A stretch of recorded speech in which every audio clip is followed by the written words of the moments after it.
NEET 2025 നമ്മളെ പഠിപ്പിച്ച പാഠങ്ങളാണ് 2026 തയ്യാറെടുക്കുന്നവർ ശ്രദ്ധിക്കേണ്ട കാര്യങ്ങൾ. നീറ്റ് 2025 ഡിഫിക്കൽട്ട് ആയപ്പോൾ എന്തൊക്കെ സംഭവിച്ചു നിങ്ങൾ തന്നെ ഒന്ന് ആലോചിച്ച് നോക്കാം. ഒന്നാമത്തെ കാര്യം, ആ എക്സാം വരുമെന്ന് പ്രതീക്ഷിക്കാത്ത ആളുകളാണ് പലരും ബാക്കിലേക്കായി പോയിട്ടുണ്ട്.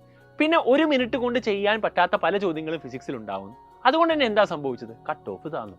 കട്ട് ഓഫ് താന്നു എന്ന് പറഞ്ഞു കഴിഞ്ഞാൽ 100 മാർക്കോളം താന്നു. ഇത്രയും കട്ട് ഓഫ് താഴ്ന്ന യൂഷ്വലി എന്തില്ല, ട്രെൻഡ് ഉണ്ടായിരുന്നില്ല. 650 കഴിഞ്ഞോണം MBBS കിട്ടുമെങ്കിൽ ഇത്തവണ 550ലേക്കും ഓൾ ഇന്ത്യ ഒരു 540ലേക്കും 530ലേക്കൊക്കെ വരുന്ന രീതിയിലേക്കൊക്കെ എന്ത് ചെയ്തു, ട്രെൻഡ് മാറിയിട്ടുണ്ട്. അപ്പോൾ അത്രയും മാർക്ക് മേടിച്ചാൽ MBBS കിട്ടും. കാര്യം ഒരു എക്സാം ഡിഫിക്കൽട്ട് ആയപ്പോൾ ഓവറോൾ എല്ലാവർക്കും ഡിഫിക്കൽട്ട് ആയിരുന്നു, കട്ട് ഓഫ് താഴേക്ക് വന്നു. നിങ്ങൾ ശ്രദ്ധിക്കേണ്ട കാര്യം അതാണ്. അപ്പോൾ ഇനി നീറ്റ് 2026 തയ്യാറെടുക്കുമ്പോൾ ഞങ്ങളെല്ലാവരും ഈ അഡ്വാൻസ് ലെവൽ ക്വസ്റ്റ്യൻസ് തന്നെ ആദ്യമേ ചെയ്യണമോ എന്ന് എന്നോട് ചോദിച്ചാൽ ഞാൻ പറയും അങ്ങനെയല്ല. കാരണം അതിലെ പല അഡ്വാൻസ് ലെവൽ പ്രോബ്ലംസും ആദ്യമായിട്ടാണ് ആ ക്വസ്റ്റ്യൻസ് പലതും എന്ത് ചെയ്യുന്നത്, ക്വസ്റ്റ്യൻ പേപ്പറിൽ വരുന്നത്. ഇപ്പോൾ സർഫസ് ടെൻഷൻ അങ്ങനത്തെ കുറേ ചോദ്യങ്ങൾ എടുത്തു കഴിഞ്ഞാൽ ഇതൊന്നും പലർക്കും ഒരു മിനിറ്റ് കൊണ്ട് സോൾവ് ചെയ്യാൻ വേണ്ടി പറ്റില്ല. അപ്പോൾ അതൊക്കെ നിങ്ങൾ വിട്ടുകളയേണ്ട ചോദ്യങ്ങൾ തന്നെയാണ്. കാര്യം അങ്ങനത്തെ ചോദ്യങ്ങൾ വന്നാൽ അത് ആർക്കും എഴുതാൻ പറ്റാതെ കട്ട് ഓഫ് താഴേക്ക് വരും. അപ്പോൾ അതുകൊണ്ട് അതിനു വേണ്ടി തന്നെ നിങ്ങൾ ആദ്യമേ പ്രിപ്പയർ ചെയ്ത് പോയി കഴിഞ്ഞാൽ ബേസ് ഇല്ലാതെ പോയാൽ അതിലേക്ക് നിങ്ങൾക്ക് എത്താൻ വേണ്ടി പറ്റില്ല. അപ്പോൾ നമ്മൾ എന്ത് ചെയ്യണം, ഫണ്ടമെന്റൽ തന്നെ പഠിച്ചു തുടങ്ങണം. ബേസിക്സ് പഠിക്കേണ്ട വളരെ ഇമ്പോർട്ടൻ്റ് ആണ്. അത് ആസ് ഏർലി ആസ് പോസിബിൾ എന്ത് ചെയ്യണം, പഠിച്ചു തുടങ്ങണം. ഫണ്ടമെന്റൽസിൽ നിന്ന് പഠിച്ച് തുടങ്ങി നിങ്ങൾക്ക് സമയമുണ്ട്, 1 വർഷം സമയമുണ്ട് നീറ്റിന്. ഫണ്ടമെന്റൽസ് പഠിച്ച് തുടങ്ങിയിട്ട് അതിൻ്റെ അഡ്വാൻസ് ലെവലിലേക്ക് പോകണം. അപ്പോൾ എങ്ങനെയാണ് സൈലം അത് നിങ്ങൾക്ക് വേണ്ടി സ്ട്രക്ചർ ചെയ്തതെന്ന് ചോദിച്ചാൽ, ഫസ്റ്റ് നമ്മൾ എന്ത് ചെയ്യും, ഒരു ബേസിക് ലെവൽ DPP നിങ്ങൾക്ക് തരും. എല്ലാ വർഷവും തരുന്നതാണ്. അതിലെല്ലാ JEE മെയിൻ ലെവൽ വരെ നീറ്റിൻ്റെ കംപ്ലീറ്റ് പ്രീവിയസ് ഇയറും JEE മെയിൻ്റെ കംപ്ലീറ്റ് പ്രീവിയസ് ഇയറും അതിൽ കവർ ചെയ്തിട്ടുണ്ടാവും. നിങ്ങൾക്ക് സ്ക്രീനിൽ കാണാൻ വേണ്ടി പറ്റും.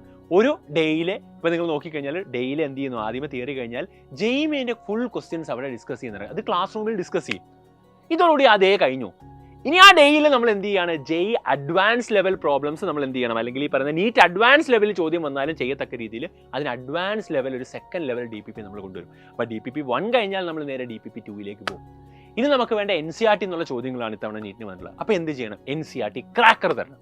എങ്ങനെയാണ് NCERT ക്രാക്കർ എന്ന് ചോദിച്ചു കഴിഞ്ഞാൽ, ഓരോ പേജിലും നമ്മൾ എന്ത് ചെയ്യാണ്, NCERT എടുത്തിട്ട് തൊട്ടടുത്ത പേജിൽ അതിൽ നിന്ന് വരുന്ന ഫുൾ പ്രീവിയസ് ഇയർ ചോദ്യങ്ങളും അതിൽ നിന്ന് ഓരോ എക്സസൈസും എങ്ങനെ ക്വസ്റ്റ്യൻ ആയിട്ട് മാറാവോ അത് ക്വസ്റ്റ്യൻ ആക്കി മാറ്റുന്ന ഒരു സിസ്റ്റമാണ് നമ്മൾ ഉണ്ടാക്കിയിട്ടുള്ളത്. അപ്പോൾ NCERTയിൽ ഓരോ വരിയും നമ്മൾ ക്വസ്റ്റ്യൻ ആക്കി മാറ്റുകയാണ്. അതുകൊണ്ട് തന്നെ NCERTയിൽ നിന്ന് ഏത് ചോദ്യം വന്നാലും നിങ്ങൾക്ക് ചെയ്യാൻ വേണ്ടി പറ്റും. ഇത് മൂന്നും നിങ്ങൾ കൃത്യമായി ഓരോ ചാപ്റ്ററും പഠിച്ചു പോയി കഴിഞ്ഞാൽ ഇതിനപ്പുറത്തേക്കൊന്നും വേണ്ട. ഇതിന് ഞങ്ങൾ തയ്യാറാണ്. ഇനി നിങ്ങൾ റെഡിയായി ഇങ്ങോട്ട് വരേണ്ട മാത്രം ഒരു ഡിലേ അവിടെ ഉള്ളൂ. ഒരുപാട് പേര് ഇവിടേക്ക് എത്തിക്കഴിഞ്ഞ് നിങ്ങൾക്ക് 15-ാം തീയതിയാണ് ഏറ്റവും കൂടുതൽ ആളുകൾ വരുന്നത്.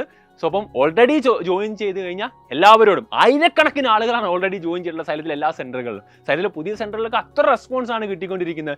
ഇപ്പം എറണാകുളം ആയിക്കോട്ടെ, കൊല്ലം ആയിക്കോട്ടെ, കണ്ണൂർ ആയിക്കോട്ടെ, കോട്ടക്കൽ ആയിക്കോട്ടെ, ആലപ്പുഴ ആയിക്കോട്ടെ, ഇവിടെ എല്ലാം നമുക്ക് അത്ര റെസ്പോൺസ് ആണ് കുട്ടികളുടെ സൈഡിൽ നിന്ന് കിട്ടുന്നത്. നമ്മുടെ പഴയ സെൻറ്ററുകൾ കൂടാണ്, നമ്മൾ ഓൾറെഡി ഉള്ള സെൻറ്റർ നിങ്ങൾക്ക് അറിയാം, ട്രിവാൻഡ്രവും കോട്ടയം തൃശ്ശൂരും കോഴിക്കോടും കൂടാണ്. ഇത്രയും സെൻറ്ററുകളിലൊക്കെ നല്ല റെസ്പോൺസ് ആണ് കിട്ടിക്കൊണ്ടിരിക്കുന്നത്. ഒരുപാട് സ്റ്റുഡൻസ് ജോയിൻ ചെയ്ത് പഠിക്കാൻ തുടങ്ങി. ബേസിക്സ് നമ്മൾ മെയ് 10 പല ബാച്ചുകൾ നിങ്ങൾക്കറിയാം ആരംഭിച്ച് കുട്ടികൾ പഠിച്ചു തുടങ്ങി. അപ്പോൾ ഇനി നിങ്ങൾ ഡിലേ ആക്കരുത്. നിങ്ങളെ സംബന്ധിച്ചിടത്തോളം ഞാൻ പറയുന്നൊരു കാര്യമുണ്ട്, മെയ്യിൽ ക്ലാസ് തുടങ്ങിയാൽ നമുക്ക് നവംബറിൽ എന്ത് ചെയ്യാൻ വേണ്ടി പറ്റും, സിലബസ് തീർക്കാൻ വേണ്ടി പറ്റും. ജൂണിലാണ് നിങ്ങൾ വരുന്നതെങ്കിൽ അത്രയും ഡിലേ ആകും നിങ്ങൾക്ക്. നമ്മളൊരു കോമ്പറ്റേറ്റീവ് എക്സാമിന് ഏറ്റവും ആദ്യം തന്നെ പഠിച്ചു തുടങ്ങുക. എന്നിട്ട് നമ്മൾ എന്ത് ചെയ്യുക, ബേസിക്സ് തീർത്തിട്ട് അഡ്വാൻസ് ലെവലിലേക്ക് പോകുക എന്നുള്ളത് തന്നെയാണ് എനിക്ക് പറയാനുള്ളത്. അപ്പോൾ ആ ഒരു ലെവലിൽ തന്നെ പഠിച്ചു മുമ്പോട്ട് പോകുക. ഞങ്ങൾ നിങ്ങളുടെ കൂടെ ഉണ്ടാകും. നമുക്ക് അടിച്ചു പൊളിച്ച് പഠിച്ച് മുമ്പോട്ട് പോകാം. അപ്പം 2026 ഒന്നും പേടിക്കേണ്ട, സൈലം സെറ്റാണ്. ഇനി നിങ്ങളും കൂടെ എത്തിക്കഴിഞ്ഞാൽ നമുക്ക് അടിപൊളിയായിട്ട് പഠിച്ച് മുമ്പോട്ട് പോകാം. All the best guys.